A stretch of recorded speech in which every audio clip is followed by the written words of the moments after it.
Հարգելի հայրենակիցներ, բարև ձեզ։ Իրավիճակը Իրանի շուրջ աննախադեպ սրվում է։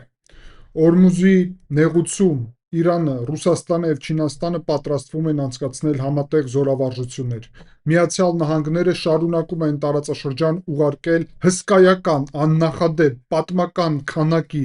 հնարավորություններ, ամեն օր դեպի Մերձավոր Արևելք գալիս են տարբեր օդուժի եւ նաեւ նավերի միջոցներ ռազմական եւ տարածաշրջան է գալիս նաեւ երկրորդ ավիակիր հարվածային խումբը, որը առաջնորդում է ավիակիր Ջերալդ Ֆորդը եւ նոր իրանք անցան Գիբրալտարի նեղուցը եւ փաստացի շարժվում են արդեն միջերկրական ծովում, մոտենալով արևելյան միջերկրական ծովի հատվածին, որտեղ որ մեծ հավանականությամբ կամ այդտեղ կլինեն, կամ կարող է միանան նաեւ ավիակիր Աբրահամ Լինկոլնին, երկուսն էլ իրականում այդ երկու հատվածն էլ հնարավոր է, որ ուրեմն օգտագործվի այս ռազմական գործողությունների համար։ Զուգահեռ սրա պետք է ասել, որ իրավիճակի սրումը նաև վերաբերվում է Իրանի կողմից այսպիսի սպառնալիքի, որ իրանք պատրաստվում են փակել Հորմուզի նեղուցը, որտեղով որ անցնում է միջազգային նավթի առևտրի շատ մեծ մասը եւ դա տեղի կունենա, եթե Միացյալ Նահանգները սկսեն ռազմական գործողություններ Իրանի դեմ։ Զուգահեռ դրա բանակցությունների հաջորդ փուլն է տեղի ունենում Իրանի եւ Միացյալ Նահանգների միջև։ Ինչպես հիշում եք, մենք ձեր հետ միասին քննարկեցինք, որ անցյալ փուլի ժամանակ Իրանը փաստացի մերժել է եւ հրաժարվել է կատարել Միացյալ Նահանգների պահանջները։ Եվ դա վերաբերվում են ինչպես միջուկային ծրագրի, այդպես էլ բալիստիկ ծրագրի ավարտին եւ իր պրոքսի ուժերի աջակցության նաեւ ավարտին տարածաշրջանում։ Օրերս մենք ձեր հետ միասին քննարկեցինք այն, որ Իրաքում փաստացի եւ տարածաշրջանում Աշ-Շաաբի ուժերը Իրանի կողմից աջակցված նաեւ ակտիվանալու են եւ դրա մասին խոսեցինք նաեւ Ադրբեջանի ուղղությամբ։ Ընդհանուր առումով Իրանը պատրաստվում է լայն տարածաշրջանային պատերազմի համար եւ մի քանի անգամ Իրանի բարձր պաշտոնյաները հստակ ասացին, որ պատերազմի դեպքում պատերազմը կունենա տարածաշրջանային բնույթ։ Զուգահեռ դրա պետք է ասել, որ իհարկե այս բանակցությունների փուլը կարող է վերջինը լինել։ Եթե Իրանը մերժի այս բանակցություններում առաջընթացը, ապա պետք է հասկանանք, որ ռազմական գործողությունները կլինեն անխուսափելի։ Իրանական կողմը նաև հաստատել է, որ բանակցությունների օրակարգում դրված է տնտեսական հարաբերությունները նաև, այսինքն եթե կողմերը կարողանան պայմանավորվել կոնկրետ անվտանգային բաղադրիչների մասին, դա վերաբերվում է այդ թվում, ինչպես արդեն ասացի, միջուկային եւ բալիստիկ ծրագրերին եւ պրոքսի ուժերին, ապա այդ դեպքում համագործակցությունը տնտեսական առումով Իրանի իշխանությունների հետ Միացյալ Նահանգները կարող են վերսկսել։ Իհարկե սա այն չէ, ինչ ուզում է ընդդիմությունը տեսնել Իրանի դեպքում, բայց դա հավանական սցենար է, եթե Իրանը գնա զիջումների։ Արդյոք Իրանը կգնա զիջումների, դրա հավանականությունը մնում է շատ ցածր։ Բայց հիմա մենք մանրամասն պետք է ուսումնասիրենք այս հարցը, որովհետև դրան ավելանում է ընդհանուր տարածաշրջանային լրջագույն լարվածությունը եւ մենք հիմա մանրամասն ձեր հետ միասին խոսենք, թե ինչ կոնկրետ զենքի մասին է խոսքը, ինչ հնարավորությունների եւ թե ինչ է տեղի ունենում։ Առաջերտին հարգելի հայրենակիցներ, հիշեցնեմ ձեզ, որ շատ կարևոր է լայքել այս վերլուծությունը, գրեք ձեր կարծիքը մեկնաբանություններում եւ բաժանորդագրվեք, դրանով դուք աջակցում եք ալիքի գործունեությանը։ Շնորհակալ եմ բոլորին, ով սա անում է, ես միշտ կարդում եմ բոլոր ձեր մեկնաբանությունները եւ արձագանքում եմ փաստացի բոլոր մեկնաբանություններին։ Իրանի Իսլամական Հանրապետության հեղափոխության պահապանների կորպուսը օրերս հայտարարել է, որ սկսում է այսպիսի զորավարժություններ, որոնց անվանումն է խելացի վերահսկողություն Հորմուզի նեղուցի վրա, հենց այսպիսի անվանում են դրել։ Եվ սա ներառում է նաև մասշտաբային գործընթացներ, որը ներառում են ինչպես Իրանի ուրեմն նավերը, այդպես էլ հնարավորությունները, որ հենց ցամաքից նաև գործողություններ ծավալեն, որոնց նպատակը պետք է լինի Հորմուզի նեղուցը փակելը։ Ասեմ ձեզ, որ Հորմուզի նեղուցի փակելու մասին որևէ այսպիսի հղում, որը հիմա Իրանը անում է, ինքնից շատ վտանգավոր է, որովհետև Միացյալ Նահանգների համար Հորմուզի նեղուցի փակելու հարցը քննարկելը ինքնից պատճառ է պատերազմ ծավալելու եւ հասկանալի է, թե ինչու է Միացյալ Նահանգները շարունակում այստեղ լրջագույն ուժերի մոբիլիզացիա եւ կուտակում։ Զուգահեռ դրա պետք է ասել, որ միջազգային տարբեր վերլուծական կենտրոնները, այդ թվում պատերազմի ուրեմն ուսումնասիրության ինստիտուտը կարևոր տեղեկատվություն է տարածել նրա մասին, որ այդ պահապանների կորպուսը իսլամական հեղափոխության հարյուրավոր փոքր նավեր եւ նաեւ ուրեմն հրթիռներ ունեցող այդպիսի նավեր է բերել Բանդար Աբասի շրջան։ Հիշեցնեմ ձեզ, որ մենք ձեր հետ միասին խոսել էինք Մոսադի գործողությունների մասին, որի հետևանքով Բանդար Աբասում մեծ հավանականությամբ սպանվել էր Իրանի նավատորմի ղեկավարը եւ կարելի է արձանագրել, որ որևէ դրանից հետո իրոք այսպիսի ոչ հաստատում, ոչ էլ հերքում չկա փաստացի։ Ամեն դեպքում պետք է ասել, որ նույն իրանական ուժերը շատ մոտ են գտնվում այս հատվածից իրականում եւ շատ լուրջ մոբիլիզացում ունեն իրանական ուժերը այդ հատվածում։ Բացի դրանից պետք է ասել, որ հիմա փետրվարի վերջի հատվածում արդեն տեղի կունենա զորավարժություններ Ռուսաստանի եւ Չինաստանի հետ միասին։ Եվ սա իրականում շատ լուրջ եւ վտանգավոր զարգացում է, որովհետև սա եւս մեկ անգամ խոսում է այն բնույթի մասին, որ սա միջազգային գործընթաց է առհասարակ։ Պետք է ասել, որ կողմերը պայմանավորվել են անցկացնել այսպիսի զորավարժություններ հենց Հորմուզի նեղուցում, շատ մոտ Միացյալ Նահանգների այդ Աբրահամ Լինկոլն ավիակիրի հարվածային խմբից։ Իբրև կողմերը հատուկ գործողություններ են ծավալելու, որը փրկարար նպատակներ ունի, բայց բոլորը հասկանում են, որ սա այսպես չէ։ Եվ վերջի տեղեկատվություններով Չինաստանից մասնակցելու է Ջիբուտիում տեղակայված չինական ուրեմն նավերը, այդ թվում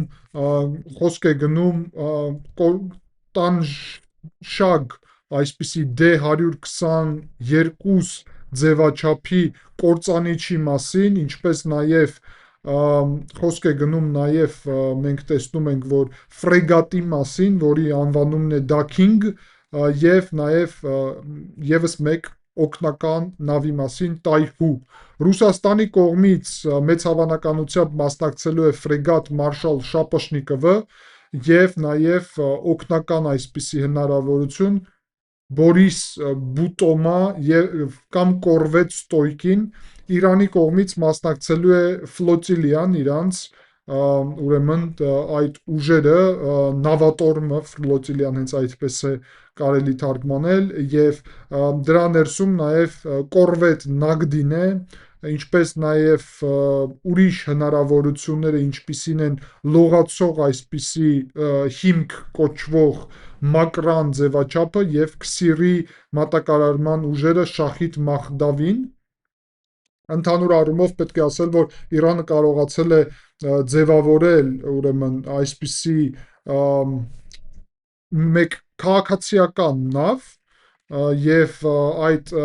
վերափոխվող կոնտեյներները ուրեմն վերափոխել են եւ դարձրել են այսպիսի հենց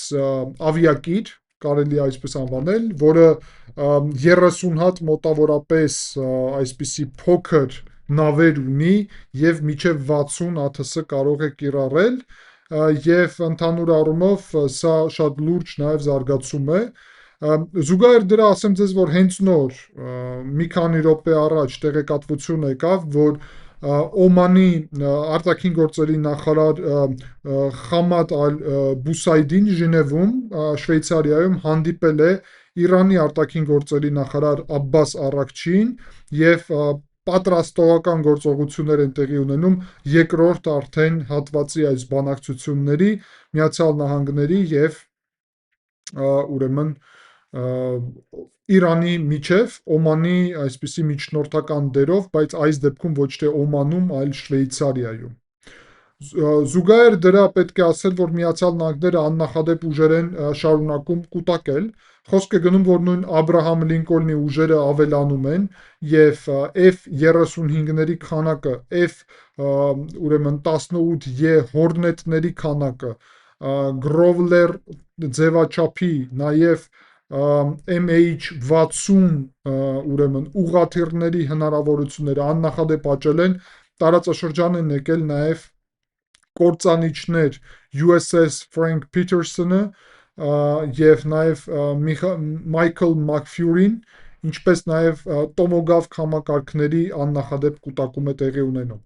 Բահրեյնում նաև կա ուրեմն Միչել եւ Մակֆոլ ուրեմն կործանիչները, ինչպես նաև Օմանի տարածքին մոտ Դելբերտ Բլեքը, տարածաշրջան են նաև գալիս եւ գտնվում այդտեղ արդեն Տուլսա, Կանբերա եւ Սանտա Բարբարա նաև ձևաչափի փոքր ավելի նավերը։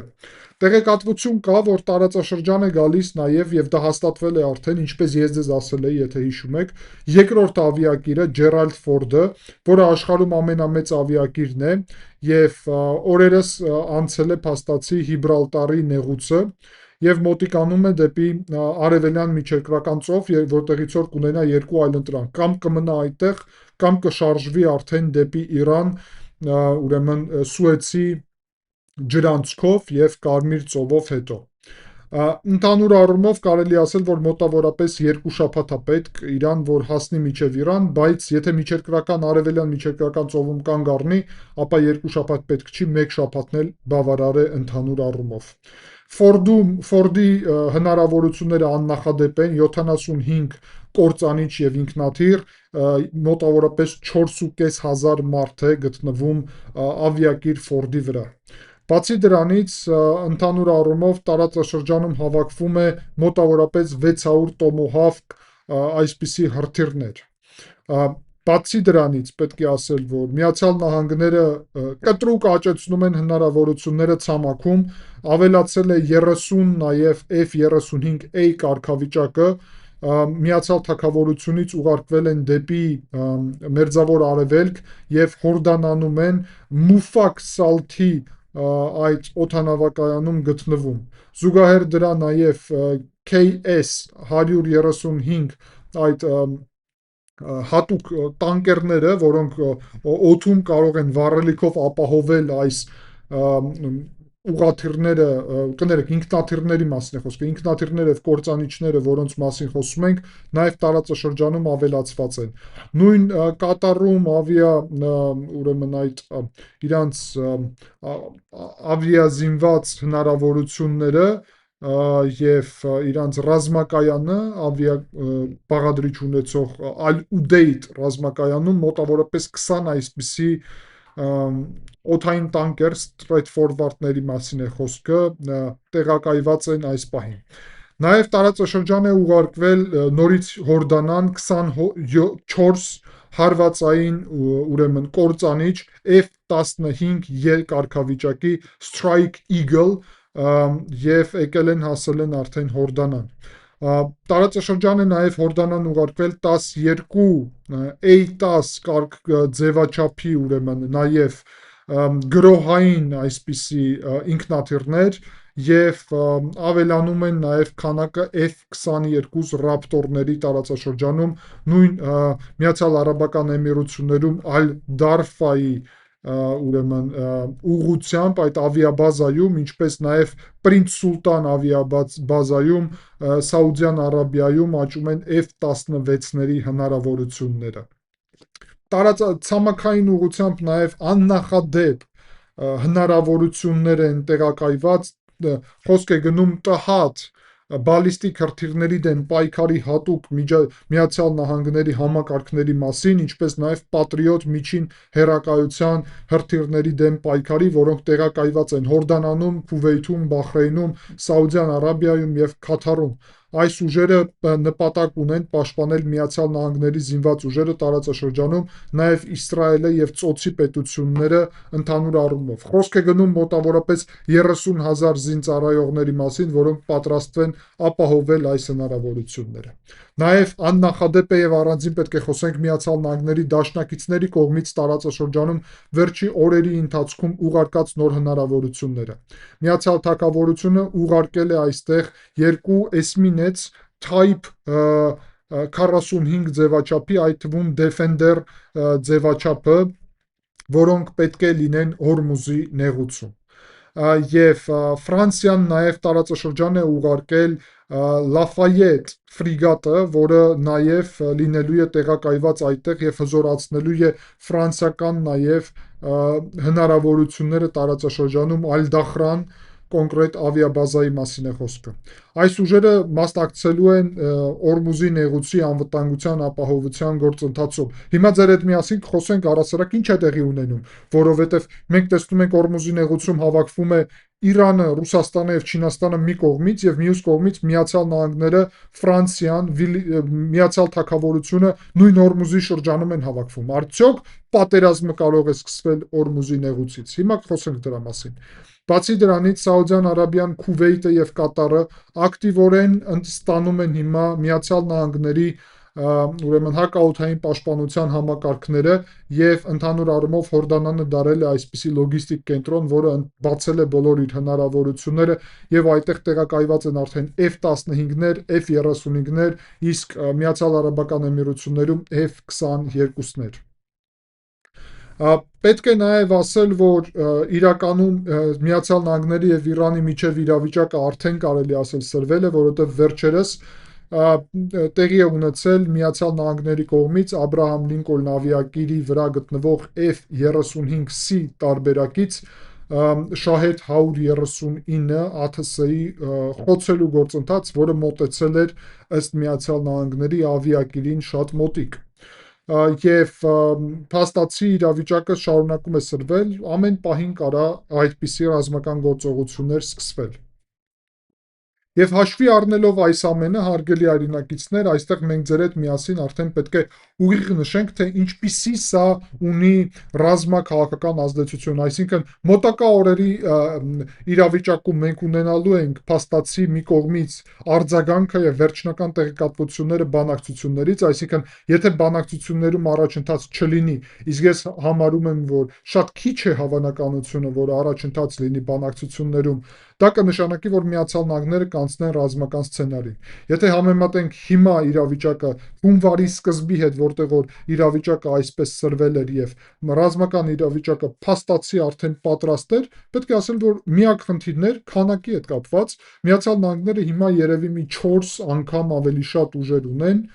եթե համեմատենք հունվարի սկզբին։ Այսինքն Միացյալ Նահանգները ապահովեցին իր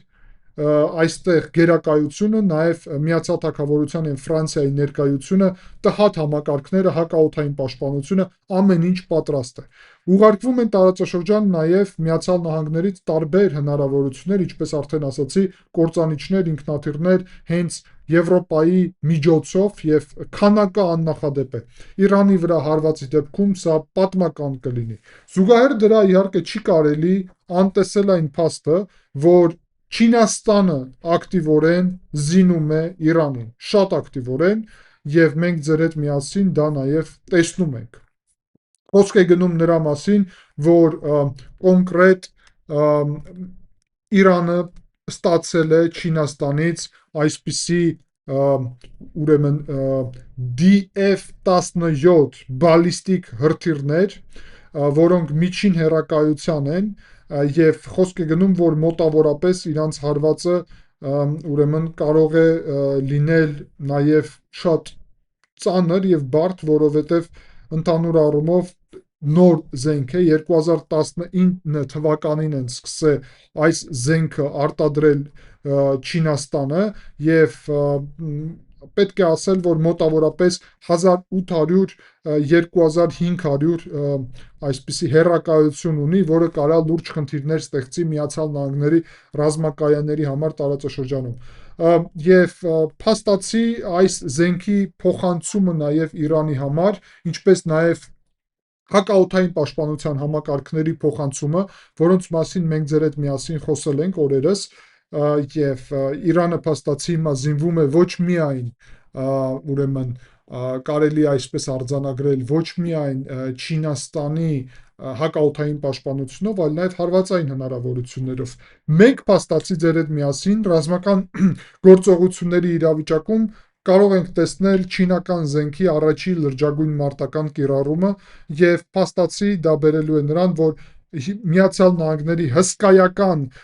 հնարավորությունները եւ արևմտյան տեխնոլոգիաների, այդ թվում ներառյալ ուրեմն Իսրայելի հնարավորությունների առճակատվելու են Իրանի տարածքում չինական տեխնոլոգիաների հետ։ Այն, որ ռուսական տեխնոլոգիաները պարտվել են, դա փաստ է, բայց Հորմուզի նեղուցում նաև ներկայությունը կարա լուրջ սրում բերի։ Իրականում շատ խնդրահարույց է, եթե Հորմուզի նեղուցը փորձեն փակել։ Այս մեսիջը նաև ուղիղ է, հասկանալի է, թե ինչպիսին է դաշինքը՝ Իրան, Ռուսաստան, Չինաստան։ Բայց գիտեք հարցը ինչու՞մ է, հարգելի այլնակիցներ։ Որևէ մեկը չի գալու փրկի Իրանին։ Ոչ Ռուսաստանը, ոչ էլ Չինաստանը պատրաստ չեն մտնել պատերազմի մեջ Միացյալ Նահանգների հետ Իրանի համար։ Այսինքն միակ բանը, ինչ իրան կարող են օգնել Իրանին, այն էլ մեկեղներ Ռուսաստանին օգներ, Չինաստանը կարող է օգնել Իրանին, տեսնենք չինական զենքը ինչպեսին կլինի։ Այսինքն ես հիմա այստեղից հստակ եմ արձանագրում, որ իրավիճակը հասել է գագաթնակետի եւ եթե բանակցությունները չունենան արդյունք, ապա մենք կարող ենք սպասել մոտակա օրերի, շաբաթների ընթացքում ռազմական գործողությունների սկիզբ այդտեղ տարածաշրջանում։ Եվ այս ռազմական գործողությունները կլինեն պատմական, աննախադեպ, շատ մեծ ծավալի։ Մենք կարող է հայտնվենք իրավիճակում, եւ ամերիկյան բաց աղբյուրները, բայց հետախուզական ասում են, որ մի քանի շաբաթվա ընթացքում ուրեմն պատերազմը չի կանգ առնելու։ Այսինքն հարվածները Միացյալ Նահանգների եւ Իսրայելի մեծ հավանականությամբ տեղի են ունենալու մոտավորապես մի քանի շաբաթվա ընթացքում, եւ սա կարող է ստեղծել աննախադեպ լարվածություն իրավիճակում։ Հայաստանը պետք է պատրաստ լինի այդ իրավիճակի համար, այդ թվում դա ներառում է իհարկե կոնկրետ հարց եւ կոնկրետ ուղղություն, որի մասին մենք ձեր հետ խոսել էինք, բայց հիմա ես եւս մեկ անգամ պետք է ասեմ, Հայաստանը պետք է պատրաստ լինի վերահսկել իր սահմանը, որովհետեւ այսպիսի ռազմական գործողությունների ժամանակ հոսքը ուրեմն Իրանի տարածքից դեպի Հայաստան կարող է լինել շատ մեծ։ Ադրբեջանը սրա համար պատրաստ է, Ադրբեջանի սահմանը փակ է, բայց զուգահեռ դրա մենք տեսնում ենք, որ Ադրբեջանի եւ Իրանի հարաբերությունները շարունակվում են ակտիվորեն սրվել։ Սրա մասին ես վերլուծություն եմ պատրաստել եւ երեք մենք ձեր հետ միասին քննարկեցինք, ով չի դիտել այդ վերլուծությունը, առաջարկում եմ, որ հիմա դիտենք միասին այդ շատ կարեւոր տեղեկատվությունը։